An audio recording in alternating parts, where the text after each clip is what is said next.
যে ব্যক্তি আজকে আমার এই কথাগুলোকে স্মরণ রাখবে সে যেন অন্যের কাছে এই কথাগুলো পৌঁছে দেয়। হতে পারে যার কাছে পৌঁছে দেওয়া হচ্ছে সেই এই কথাগুলোকে বেশি সংরক্ষণ করতে পারবে।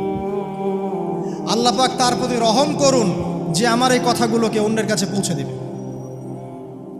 নবীজির ভাষণ। এরপর নবীজি বলছেন, জেনে রাখো নিশ্চয়ই তোমাদের পরস্পরের, মুসলিমদের পরস্পরের সম্পদ, পরস্পরের রক্ত, পরস্পরের এই যে জান মাল ইজ্জত, এগুলো একে অপরের জন্য হারাম।